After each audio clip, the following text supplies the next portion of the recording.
Confluent avec Catherine Égaud et Mathieu Lavigne.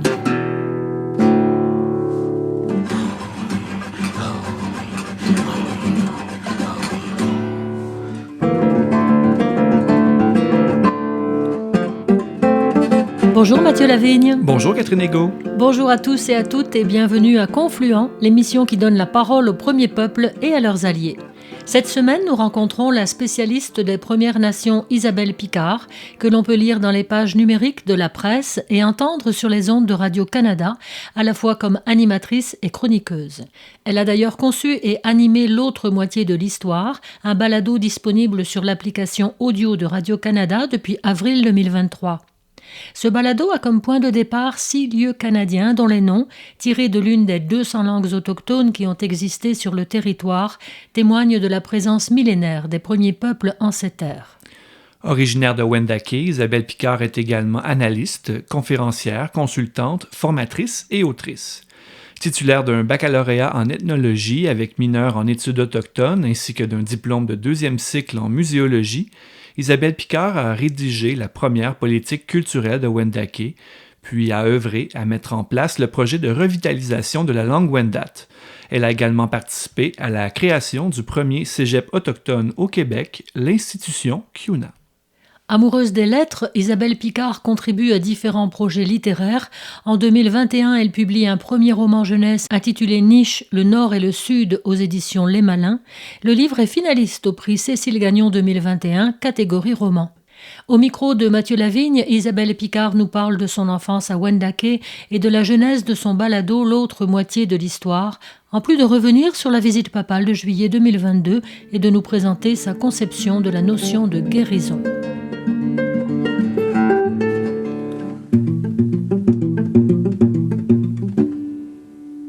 Isabelle Picard, Kwe, Ashkenonia Ichis, est-ce que c'est bien comme ça qu'on le dit? C'est vraiment bien, quand même. Je me suis pratiqué, pour être honnête. Oui, c'est bon. Donc, Isabelle, un grand merci vraiment de prendre ce moment pour discuter avec nous ce matin. C'est un bonheur de vous avoir avec nous ce matin. Même chose pour moi, ça me fait très plaisir. Alors, Isabelle, vous lanciez en avril dernier le magnifique balado L'autre moitié de l'histoire, donc un balado disponible sur l'application audio de Radio-Canada. Isabelle, est-ce qu'il est juste de dire que ce balado, qui raconte l'histoire de 6 lieux canadiens à partir d'une perspective autochtone, est-ce que c'est juste de dire que c'est, oui, une œuvre de sensibilisation, évidemment, mais c'est aussi une œuvre très personnelle, une œuvre qui s'enracine dans votre propre parcours? Ah oui, absolument. Vous savez, j'ai pas commencé hier à sensibiliser puis à éduquer les gens au niveau des réalités de l'histoire des cultures autochtones. Je fais ça depuis l'âge de 13 ans, donc ça fait vraiment très longtemps. Ça fait déjà 30 ans maintenant. Et je me suis rendu compte que souvent les gens vivaient dans des endroits, ils ne connaissaient même pas l'histoire de cet endroit-là avant la colonisation. Et pourtant, les territoires que l'on partage, sur lesquels on vit tous finalement, ont une histoire riche, mais justement qui remonte à bien avant la colonisation. Et l'apport des Autochtones dans cette histoire commune qu'on a aujourd'hui, qu'elle soit québécoise ou canadienne, elle est extrêmement importante, mais elle a été très, très peu soulignée, très peu valorisée. Et pour moi, c'était important de montrer comment se faisaient les choses dans différentes villes, dans différents territoires, dans différents lieux canadiens avant la colonisation, mais aussi au moment de la colonisation du contact jusqu'à aujourd'hui. Et comment tout ça a évolué finalement. Il y a un moment là, qui m'a vraiment frappé. C'est quand Robert Falcon-Ouellette chante spontanément en hommage à Louis Riel. Il prend son tambour. J'ai été très ému. Et vous aussi, on le sent dans le balado. C'est intéressant de garder ces moments-là. Il y a plusieurs moments dans le balado où vous acceptez qu'on vous sente vulnérable. Est-ce que je me trompe? Oui. Non, vous vous trompez pas. Je trouve qu'une belle façon de communiquer avec les gens, une belle façon de sensibiliser et d'éduquer, c'est justement d'être transparente, quitte à être vulnérable. Je l'ai toujours fait dans mes papiers que j'écris à la presse depuis maintenant 5-6 ans. Je l'ai fait aussi dans mes entrevues. Donc, se montrer humain, se montrer que nous aussi, comme Autochtones, on est en train de se guérir, on est en train de se réapproprier notre histoire, notre culture. Et ça, c'est un long parcours, un long chemin, un long voyage que j'ai débuté au début de l'adolescence, comme je viens de le mentionner, et que je continue toujours aujourd'hui. Et de voir Robert Falcon-Ouellette qui est là et qui dit spontanément « J'ai envie de faire un chant pour honorer Louis Riel. J'ai emmené mon tambour, il est dans l'auto, veux-tu que j'aille le chercher? » C'est magnifique. Ah oui. Parce que c'est ça, être autochtone, finalement, parce que j'ai l'impression que trop souvent, on essaie de jouer un jeu comme autochtone, c'est-à-dire se conformer, se fondre dans le moule, etc. Et on a peu de moments pour s'exprimer vraiment culturellement, spirituellement, comme on est comme autochtone. On l'a entre nous, mais on ne l'a pas nécessairement avec le public encore, je trouve, aujourd'hui. On est en train de faire quelques pas, mais c'est pas évident. Et là, j'ai reçu toute une leçon de Robert Falcon-Ouellette, une leçon que j'ai rapportée avec moi et je me suis fait une promesse. Vous l'avez sans doute entendu dans le balado. La promesse qu'un jour, moi aussi, je chanterai. Et je l'ai fait quelques mois plus tard parce qu'on m'a approché pour faire un spectacle à Montréal. Et là, j'ai décidé de chanter, de faire un chant traditionnel Wendat pour honorer mes ancêtres. Ça a été un moment fort de ma vie et ça vient de là. Et Isabelle, dans votre balado, je rappelle qu'il est intitulé « L'autre moitié de l'histoire ». Il y a un épisode qui porte notamment sur l'histoire de Québec. Vous y parlez dans cet épisode notamment du Wendake de votre enfance. À quoi ressemblait le Wendake de la fin des années 70 et des années 80? Ben en fait, j'étais trop jeune pour la fin des années 70, mais les années 80, j'ai quand même bien connu. Et c'était un Wendake très touristique, mais en même temps très communautaire, en ce sens qu'on connaissait tout le monde. La première question que je me faisais demander quand je rencontrais des nouvelles personnes, c'est qui ton père? Ça a été la question. C'était incroyable. Tout le monde s'occupait de tout le monde. Ça, c'était vraiment fort. Ça, j'ai beaucoup aimé ce côté-là qui a tendance à avoir un peu disparu avec le temps, puisque Wendake a grossi, il y a de nouvelles familles, etc. En même temps, Wendake avait pas énormément d'activités économiques très fortes, outre peut-être la raquette, mais encore là, ça périclitait. Donc, ce qui était un peu plus fort, c'était le tourisme. À l'époque, il y avait Max Gros-Louis, que vous connaissez peut-être, qui a été grand chef de Wendake pendant très longtemps, qui avait un commerce important au niveau du tourisme et qui voulait évidemment attirer des Français, des Européens, entre autres. Et donc, ce qu'il représentait ou ce qu'il présentait aux touristes, c'était un tipi, c'était un totem. Je me souviens qu'il y avait quelques totems dans la communauté, alors que les totems, ça vient pas du tout de la culture Wendat. Donc, c'est un emprunt qui avait été fait dans les années 60, 70, j'imagine, aux communautés de la Colombie-Britannique, par exemple. Et même chose pour les tipis. Nous, on vivait dans des maisons longues. Donc, ça aussi, c'était un emprunt culturel qui avait été fait. Il faut savoir que les Wendat ont été une des premières nations qui ont été touchées par un contact direct avec les Français, entre autres.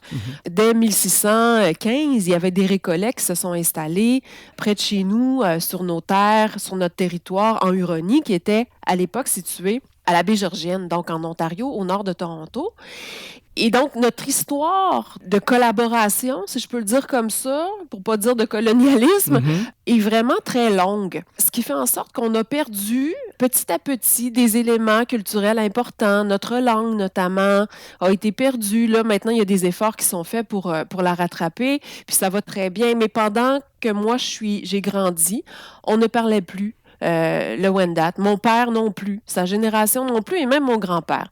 Voyez-vous, il y a des éléments comme ça qui ont été perdus, et pour les rattraper, j'ai l'impression qu'il y a toute une génération dans les années 60-70 qui a décidé d'aller chercher des éléments culturels autochtones forts, mais qui n'étaient pas nécessairement des éléments culturels Wendat. Alors, j'ai grandi dans une espèce de méconception jusqu'à temps qu'à l'âge de 13 ans, arrive la crise d'Oka, et que là, de façon communautaire, de façon un peu tout le monde, tous les Wendat, se mettent à chercher de l'authenticité dans ce qui nous restait.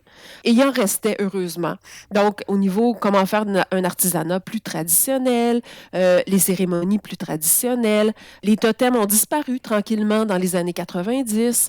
Donc, on a fait un gros travail pour retourner vers quelque chose de plus authentique, mais c'est vrai que dans les années 80, culturellement, Wendake, c'était pas quelque chose qui nous ressemblait vraiment comme peuple. Donc, la crise d'Oka va va être un moment clé. C'est comme un électrochoc. Oui, absolument. On était un peu en dormance. C'est comme ça que je le vois avec le recul.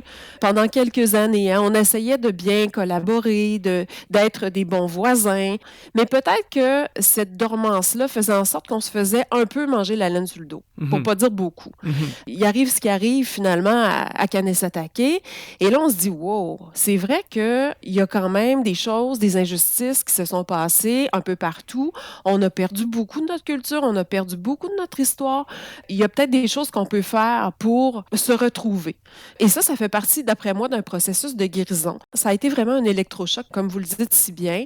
Et à partir de ce moment-là, on a fait ce qu'il fallait pour avoir nos cérémonies traditionnelles, par exemple, dans notre communauté. On est allé chercher des chefs spirituels chez les Mohawks, par exemple, puisque les Mohawks et les Wendat, ce sont des Iroquois. Donc, on est vraiment très, très près, tant au niveau de la langue, de la culture, de la vision spirituelle. Et chez les Mohawks, c'était beaucoup plus fort. Donc, on est allé chercher des gens qui sont venus nous enseigner à nouveau ce qu'on avait peut-être oublié ou ce qui était en dormance pour plusieurs. Et là, tranquillement, on s'est mis à retravailler la langue, l'artisanat, comme je le disais tout à l'heure. Puis ça nous a réveillés aussi en disant, ben là, peut-être qu'il est temps qu'on exerce certains droits, qu'on fasse certaines demandes. Donc oui, ça a été une espèce de réveil, puis je pense que ça a été un réveil pour plusieurs communautés, pas seulement la mienne. Là. Ça a été vraiment, on a vu ça à travers le Québec. Dans votre balado, vous donnez la parole notamment à de jeunes Wendat qui travaillent, si ma mémoire est bonne, au conseil de bande, et ils parlent entre autres de la notion de territoire, leur rapport au territoire, leur rapport à l'histoire aussi. Là, c'est intéressant de voir cette jeunesse-là aussi qui prend sa place, là. Oui, absolument. Puis ces jeunes-là sont plus jeunes que moi. C'est une autre génération. Je trouve ça vraiment intéressant parce qu'on voit l'évolution. La génération de mon père, par exemple, qui ont 75 ans aujourd'hui, a été de cette génération-là qui a voulu se conformer, être de bons autochtones, avoir de belles relations. Puis oui, c'est bien, mais parfois, quand on fait ça, on se respecte pas autant qu'on devrait. Ma génération a été celle du réveil, celle qui est montée aux barricades. Et la future génération, justement, elle aussi continue cette espèce de façon de faire-là en disant, ben, on doit négocier. Il y a des choses qu'on veut plus. Il y a des choses qu'on doit dire à notre manière. Donc, toutes les générations, je pense, sont en train de contribuer à cette espèce de grande guérison-là, qui est en train de se passer un petit peu partout. Et Isabelle Picard, dans votre balado, l'autre moitié de l'histoire, il y a un épisode qui porte sur le mot Ottawa, sur l'histoire de la ville d'Ottawa. Et vous lui donnez la parole à Mme Claudette Commanda, une aînée Anishinaabe, première chancelière autochtone de l'Université d'Ottawa. En tout cas, moi, elle m'a vraiment fasciné, cette grande dame. Elle est fantastique. Ah oui, vraiment. Et vous abordez, elle et vous, la question de la réconciliation. Et Mme Commanda lance cette phrase qui fait image, et je la cite.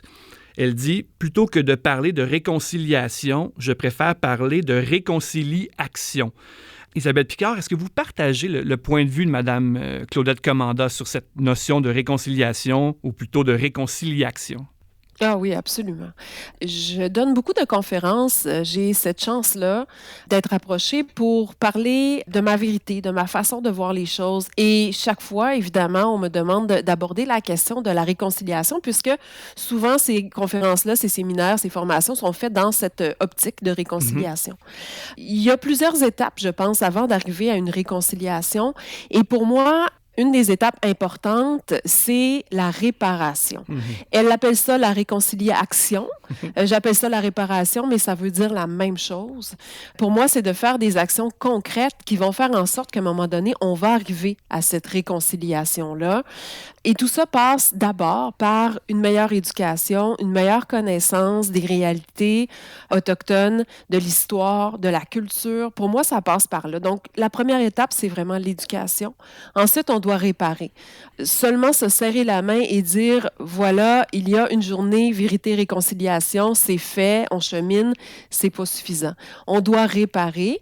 Et qu'est-ce que ça veut dire réparer? Bien, ça veut dire agir. Donc, tout à fait, comme Mme Claudette Commanda le disait. Et je trouve que cette partie de réconciliation ou de réparation, elle est importante, puisque si on va juste serrer une main puis dire ben c'est fait, c'est comme si on mettait les problèmes en dessous du tapis. Ouais. À un moment donné, on va s'enfarger dans la bosse du tapis. C'est la même chose. Alors, il faut régler et donc il faut agir. Et il y a tellement de façons d'agir. Là, on pourrait en parler pendant 1 heure.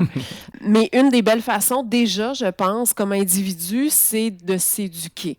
Parce qu'à partir du moment où on s'éduque, on a moins de préjugés, on comprend davantage les choses et on va agir d'une meilleure façon en ce qui a attrait aux différences, aux écarts, à la réalité et aux injustices en lien avec les Autochtones, je pense, que ce soit comme individu, dans notre milieu de travail, dans nos conversations, de la façon dont on va enseigner à nos enfants. Donc, il y a quand même plein de façons de faire. Évidemment, les gouvernements doivent agir. Il y a encore des injustices. Je me promenais dans certaines communautés autochtones cet été, je voyais la pauvreté. On est en 2023, ça fait plusieurs années qu'on parle de réconciliation. Il doit y avoir davantage d'action. Je parlais de retrouver sa langue, retrouver sa culture, investir à ce niveau-là, parce que ça demande des sous. Si on veut faire revivre une langue, si on veut la renforcer, réparer ce qui nous a été enlevé à l'époque des pensionnats, donc notre langue, notre culture, notre histoire qui est plus enseignée. Il faut investir dans tout ça, et ça demande de l'argent, ça demande des ressources, etc. Donc, oui, cette partie-là, elle est extrêmement importante.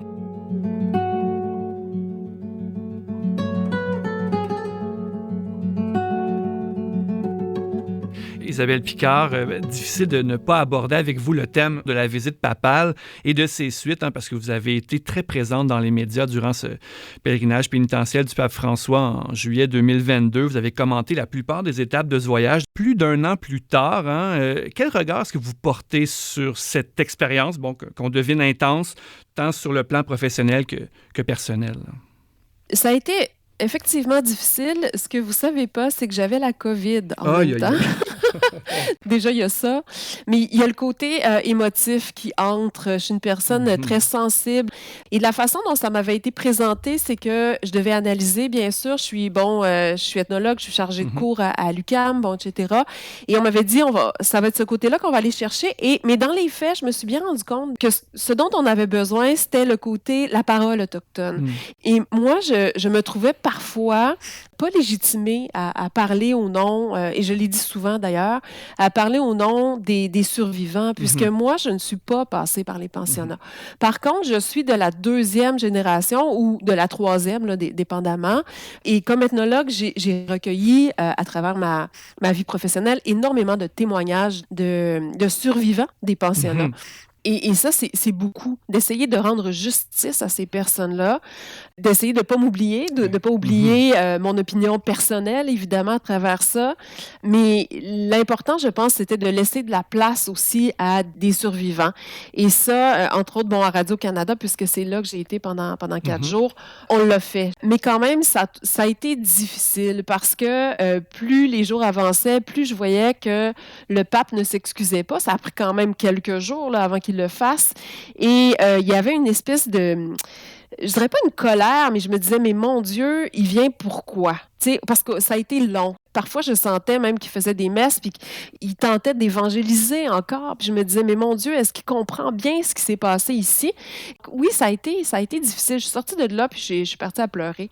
J'ai pleuré pendant 1 demi-heure dans ma voiture. Je n'ai pas honte de le dire, je l'ai dit publiquement, parce que c'était chargé. Je suis quand même contente de l'avoir fait 1 an plus tard. Je suis honorée d'avoir été celle qui a été choisie, qui a pu représenter quand même la parole de plusieurs personnes. Mais ça n'a pas été toujours évident. Oui, effectivement. D'ailleurs, dans un de vos textes, vous mentionnez que justement cet épisode-là où c'était plus chargé, vous avez pleuré, vous avez contacté la ligne d'aide destinée aux survivants et à leurs familles. Je tenais à le souligner. Je trouve que ça indiquait l'importance d'une telle ressource disponible aussi pour les personnes autochtones, là. Oui, c'est absolument. C'est très, très important. Elle existe, elle est là. Et d'ailleurs, la personne que j'ai eue au bout du fil me disait que d'habitude, il y avait 2 ou 3 appels par jour. Puis là, il y en avait une centaine depuis que le pape était ici. C'est donc que ça réveillait quelque chose, que ce soit au niveau des survivants, de leurs descendants, qui eux aussi, parce que vous savez, l'impact des pensionnats n'a pas été seulement sur la génération des gens qui y sont allés, mais aussi sur leurs enfants, sur leurs petits-enfants, sur toute la communauté même. Et ce que je voulais dire aussi, en avouant finalement que j'avais appelé cette ligne d'aide-là, c'est que, regardez, là, je suis pas nécessairement une survivante, mais ça m'impacte. Ouais. Si moi, je peux le faire, tout le monde peut le faire. Ouais. Donc, parce que c'est important d'aller chercher de l'aide quand on se sent en détresse. Et vraiment, je me suis sentie écoutée. Ça m'a beaucoup aidé de parler avec quelqu'un à ce moment-là. Donc, c'est cette ligne d'aide, hein, je mentionne le numéro de téléphone, on ne sait pas qui écoute, donc 1-866-925-4419, donc cette ligne d'aide destinée aux survivants et à leurs familles. Isabelle Picard, le 30 mars 2023, hein, 2 importantes institutions du Vatican ont publié ce qu'on appelle une répudiation de ce qui est appelé la doctrine de la découverte. Ce faisant, donc l'Église catholique répondait à une revendication de longue date des peuples autochtones. En quoi la répudiation de la doctrine de la découverte, concept qui est issu de bulles papales publiées au 15e siècle, en quoi cette répudiation peut avoir des effets concrets aujourd'hui, au 21e siècle? Oui, je me le demande. Parce que encore là, oui, il y a eu ça, mais ce qu'il faut comprendre, c'est qu'il faut étudier ce que c'est. Il faut étudier l'impact que ça a eu à travers le temps sur la vie des Autochtones et sur l'histoire canadienne même. Et si on ne fait pas ce chemin-là, ben ça ne veut pas rien dire. Mais pour moi, ce que c'était ces bulles papales-là, qui ont été, oui, en Amérique au niveau des Autochtones, mais ils ont été aussi en Afrique, c'est la base de la colonisation. C'est la base de la façon dont on prenait les territoires, qu'on prenait le contrôle des habitants aussi qui habitaient ces territoires-là. Ça venait, c'est comme ça que je le vois, justifier moralement la prise de contrôle du territoire, de la faune, de la flore et des habitants. Donc, c'est pas rien. La loi sur les Indiens, par exemple, découle directement de cette doctrine-là. Il y a des décisions juridiques aussi qui ont été basées là-dessus, qui datent d'il n'y a pas si longtemps. On parle de 1983, par exemple, au Canada, en Ontario. Cette doctrine de la découverte-là a eu un impact énorme sur le reste de la vie ou de l'histoire des Autochtones au Canada jusqu'à aujourd'hui. La façon dont on a vu les Autochtones comme étant inférieurs pendant des siècles et des siècles. La façon dont le gouvernement a créé des politiques pour les Autochtones sans les consulter, par exemple, qui venaient souvent les amoindrir, qui venaient créer des écarts entre les Autochtones et les autres. La mise en réserve, bon, tout ça, ça vient de là. Donc, c'est majeur. Mais maintenant, si on ne comprend pas ça, on ne comprend pas ce qu'on a fait de mal par la suite, puis comment il faut régler et réparer. On vient toujours à cette réparation-là. Donc, je me demande vraiment quel impact ça peut avoir. J'aurais aimé que ça ait jamais lieu. Honnêtement, ces fameuses bulles papales et cette doctrine de la découverte, les choses auraient été vraiment différentes et je pense que le monde serait ailleurs. Parce que vous savez, on avait, oui, notre technologie n'était pas aussi avancée, mais on avait une façon de vivre avant le contact qui était quand même extraordinaire en respect avec la nature. On respectait la terre, on respectait l'environnement. C'était pas parce qu'on était primitif, c'était ce respect-là qu'on avait compris. Et depuis que les colons se sont installés, ben là, regardez où on en est rendu aujourd'hui. Et Isabelle Picard, la guérison est un thème qui est présent dans plusieurs de vos textes, de vos chroniques aussi. Donc, vos chroniques qui paraissent, je le rappelle, dans les pages numériques de la presse. Ce thème revient aussi dans votre balado L'autre moitié de l'histoire, un balado donc produit pour Radio-Canada. Quelle est votre conception de la guérison? Quelle forme peut prendre la guérison des membres des premiers peuples? Je pense que ça passe par une réappropriation d'une essence authentique en lien avec la nation à laquelle on appartient. Ça passe par une spiritualité aussi, un retour à des valeurs spirituelles qui sont propres aux Premières Nations, un retour aussi à la terre, puisque malheureusement, avec tout ce qui s'est passé au niveau de l'assimilation, de la colonisation, etc., plusieurs Autochtones c'est pas tous les Autochtones, en fait, qui ont encore un lien direct avec la terre-mère, comme à l'époque. Évidemment, plusieurs vivent en ville, pour des raisons X, Y, Z, là, d'emploi, etc. Et pour moi, la guérison passe par un ensemble de tout ça. Donc, une espèce de retour authentique à qui on était avant, tout en étant de notre siècle, évidemment. Là, je veux dire, on ne recommencera pas à vivre dans des maisons longues. Je ne vais pas vers là. Mais je parle de valeurs, je parle de vision du monde, je parle d'affirmation culturelle, spirituelle. D'ailleurs, plusieurs survivants des pensionnats autochtones ont trouvé la guérison par le chemin des ancêtres. Donc, en faisant des cérémonies de sweat lodge, en parlant des aînés aussi, en retournant sur le territoire. C'est pas rare qu'on entend que ce chemin de guérison-là, tout à fait autochtone, a été salvateur pour plusieurs survivants. Oui, combiné avec, bon, peut-être la psychothérapie, tout le monde a ses manières de voir les choses, mais pour moi, c'est une façon forte de se guérir, c'est ce retour-là à notre essence. Et c'est pas un chemin qui est simple parce que c'est pas accessible. Il faut les trouver, ces aînés-là à qui on va parler. Il faut retourner sur le territoire. Encore là, il faut être initié, il faut avoir quelqu'un qui nous montre. Donc, c'est pas nécessairement quelque chose qui peut se faire en claquant des doigts. J'y suis encore sur ce chemin de la guérison-là, malgré mon âge, mi-quarantaine. J'y suis encore et je pense que je vais encore y être. Mais en même temps, à chaque petite fois que j'ai un contact un peu plus authentique avec ma culture, avec mon histoire, avec ma spiritualité traditionnelle, je deviens plus forte. C'est quelque chose qui se fait à long terme, mais qui nous rend plus forts, je pense. Et Isabelle Picard, bon, vous avez de nombreux talents, de nombreux chapeaux. Entre autres, vous êtes aussi autrice de romans jeunesse. Donc, en 2021-2022, vous avez fait paraître les 2 premiers tomes de Niche, donc des romans jeunesse qui ont gagné des prix. Même le premier tome a fait l'objet d'une traduction en anglais. Je crois qu'il y a une version audio aussi sur une version en balado sur l'application audio de Radio-Canada. Donc, ce sont des romans qui mettent en scène 2 jeunes Inuits de Matimekos-Lac-John. Pourquoi avoir opté pour la littérature jeunesse? Est-ce que c'est une autre façon d'éduquer? Dès que j'ai commencé à écrire dans la presse, il y a des maisons d'édition qui m'avaient approché pour faire des essais. Et bon, des essais, je suis là-dedans à journée longue. Donc, ça me tentait pas tant que ça. Puis je me suis dit, il y a une autre façon d'éduquer et je le savais. Quand on raconte les choses, que ce soit à l'oral ou à l'écrit, c'est une façon d'éduquer, mais qui passe par le cœur et non pas par la tête. Et à un moment donné, il y a une maison d'édition qui m'a approché qui s'appelle Les Malins et qui m'ont dit, on aimerait ça que tu fasses du jeunesse, mais du jeunesse, c'est pas trop jeune, comme ado. Puis j'ai dit, oui, ça me tente. Et finalement, j'ai créé Niche. Pour moi, c'est une façon, justement, d'ouvrir des horizons à une période de la vie des jeunes, donc qui ont entre 10 et 14 ans. Là. Et on est capable de faire connaître une autre réalité, d'autres territoires. Mes protagonistes, ils sont à la fois Inuits et Wendat, donc ça arrive souvent des mélanges entre nations. Et le premier tome se déroule à Matimekos, donc ça, c'est à côté de Shefferville. On est vraiment loin. C'est une réalité qui est complètement différente. Le deuxième se passe à Wendake. Donc, on est dans une réalité plus urbaine. Et pour le troisième, on retourne à Matimekos. Pour moi, c'était important de montrer qu'il y a une diversité aussi au niveau des Autochtones. Quand j'étais jeune, les Autochtones, c'était une affaire. C'était très homogène. Alors que c'est pas ça du tout. Juste au Québec, il y a 11 nations autochtones. Donc, cette diversité-là, elle était importante. Je suis en train de travailler aussi un roman adulte qui devrait paraître au printemps prochain, donc mon premier roman adulte. Et là aussi, c'est pour passer par le cœur, en fait, pour sensibiliser, pour enseigner.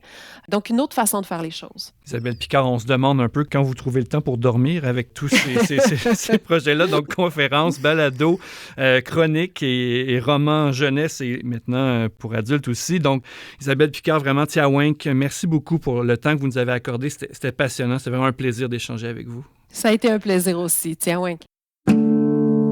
Cette semaine, nous recevions la chroniqueuse d'origine Wendat, également animatrice, romancière et spécialiste des premiers peuples, Isabelle Picard, membre de la communauté de Wendake. Nous la remercions chaleureusement de cette entrevue. L'émission Confluent est portée par l'organisme Mission Chez Nous. Vous voulez en savoir plus sur cet organisme de solidarité chrétienne avec les premiers peuples? Visitez sans tarder le www.missioncheznous.com. Merci Catherine Ego. Merci Mathieu Lavigne. Et merci à tous nos auditeurs et auditrices. Rendez-vous la semaine prochaine. D'ici là, nous vous invitons à tendre l'oreille aux émissions proposées sur les ondes de Radio-VM et de Radio Galilée. À bientôt.